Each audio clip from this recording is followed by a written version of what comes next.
Father Heart Ministries A School, Jacksonville, an entire week experiencing a loving Father in a tangible way. Begins Sunday evening, April 15th, going through Saturday midday the 21st. Held at Grace Church of Avondale, located at 3519 Herschel Street, at the corner of Herschel and Edgewood in Jacksonville, Florida. This school is led by Trevor and Linda Galpin from Father Heart Ministries based in Taupo, New Zealand. They work alongside James and Denise Jordan, ministering in churches, conferences, and leading Father Heart schools in the USA, the UK, Europe, and Africa. They will be supported by an experienced teaching and prayer ministry team, including Barry Adams and David Costello. James and Denise Jordan, founders of Father Heart Ministries, have been sharing insight into the Father's heart and His love for us for over 30 years. And so you see, the whole language of God is really the language of the heart.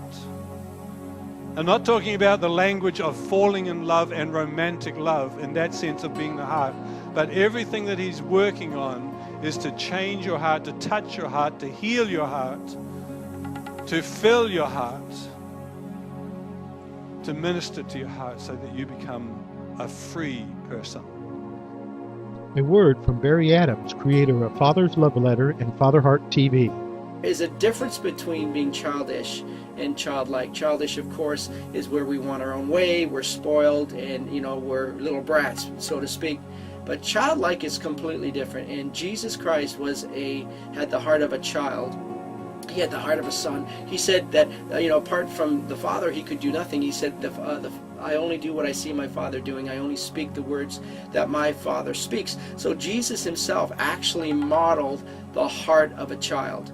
And so, if Jesus lived in a place of complete dependence upon God, how much more should we live in a place of complete dependence upon Him? Trevor Galpin, coordinator of Father Heart Ministries.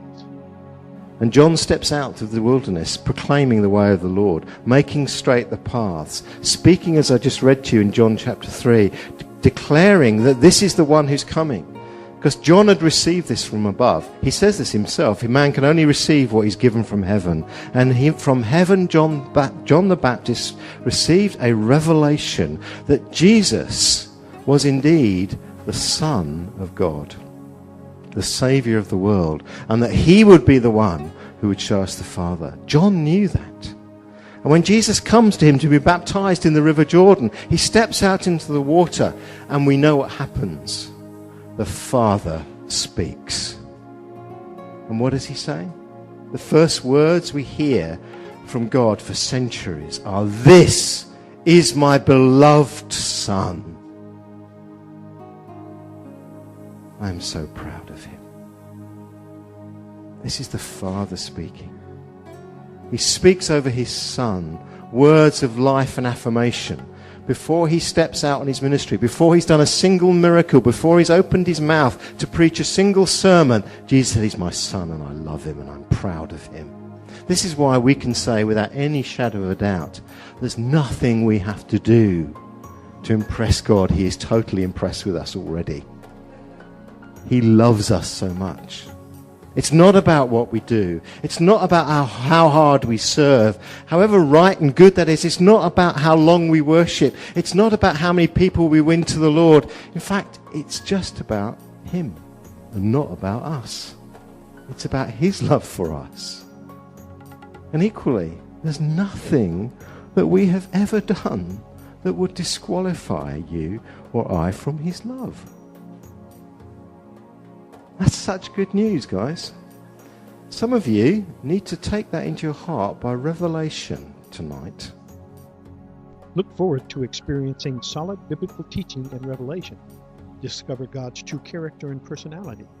Recover your true masculinity and femininity. Have your heart restored and paradigms challenged, and enjoy rich fellowship eating alongside family from our nation and around the world.